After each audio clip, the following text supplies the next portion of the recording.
कृषि भित्तिक महान पर्व नुआखाई गाँ टू सहर जाए सबुठी देखा देई थाए उत्सवर माहौल। वर्षर प्रथम शस्य भावे धानरू प्रस्तुत नुआ चूड़ा खाई नुआखाई को धूमधाम सहित पालन करछंती महिमा धर्मावलंबी साधु सन्यासी और भक्त माने। कामाख्यानगर स्थित महिमा गादी रे एई नुआखाई पर्व को महा आडंबर सह पालन करा जायछि।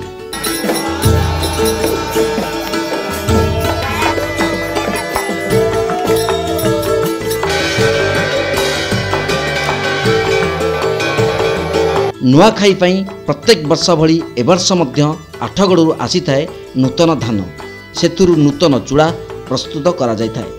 प्रातः 4:30 समय रे भक्त माने एकाठी होई सूर्योदय पूर्वरु नुआ धानर तैयारी चूड़ा को कदली सेव नड़िया महू घी क्षीर दही गुड़ आदि रे प्रस्तुत नबान को एक नूतन माटी पात्र रे अमुनिया मंडप ठारे शून्य ठाकुर अलेख महिमा को अर्पण करा जाय थाए। एहाकू महिमा धर्मर अमुनिया बोली कुहा जाय थाए। महिमा धर्मी साधु को आशीर्वाद नहीं भक्त माने निज परिवार रो आरोग्य कामना करिथांती। कामाख्यानगर स्थित महिमा गादीठारे एही गणपर्व को जिला तथा जिला बाहरु भक्त माने आसीथांती। एहा परे समस्त भक्त साधु संत माने एकाठी नवान्न को भक्षण करिथांती। समग्र विश्वर कल्याण हो बोली साधु माने अलेख महिमा निकट रे प्रार्थना करथिले। देखंतु विगत दुई वर्ष धरी कोरोना जोगु हमर बंद हितिला ए वर्ष बहु आडंबर सह पालित होउची।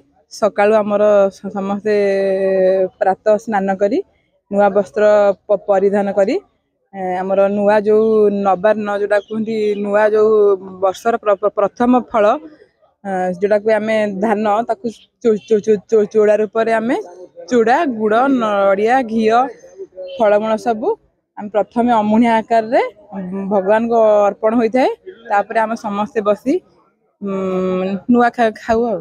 हम वर्ष के थरी जो नवान्न धान हुए नुआ धान हुए तैयारी करते चूड़ा तैयारी करके आनिकी नवान्न भक्षण हुए वर्ष के थरे।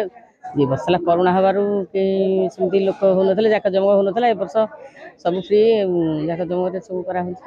2 वर्ष हेब महामारी कोरोना पई पिका पड़ी जाइतला नुआखाई।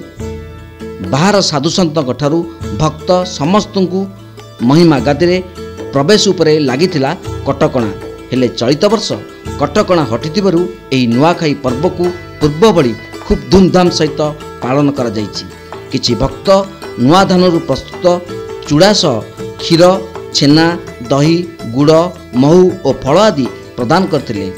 जगत कल्याण ऊर्ध्वेश्वर तथा चलित वर्ष पृथ्वी शस्य श्यामला कामना करी एही पर्व को पालन करा जायछि।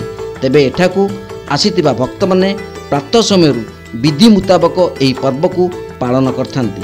कामाख्यानगर स्थित महिमा गादी रे अनुष्ठित एही नुआखाई पर्व रे जोगदेई भक्त माने बेस खुशी थिबा परिलक्षित होइतिला।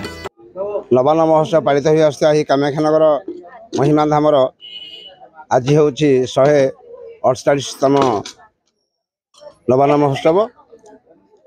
इतिपूर्व समस्त आम भक्त पिता माता मन समस्त आसी समारूढ़ हो संध्या समय सकाळु समस्त नूतन चूड़े गुड़ घी नड़िया कदली पाचिला समस्त प्रकार दे प्रस्तुति कर नवान्न भक्षण करते।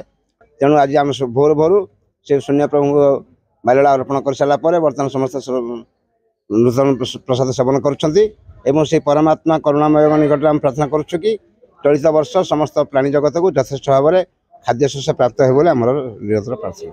एही नुआखाई को महिमा धर्मावलंबी साधु संत और भक्त माने वार्षिक उत्सव भावे मध्य पालन करिथांती। विश्वास अछि जे वर्षर प्रथम शस्य बा धान को अर्पण कले भल अमल हेबा सह जगतर मंगल हेब।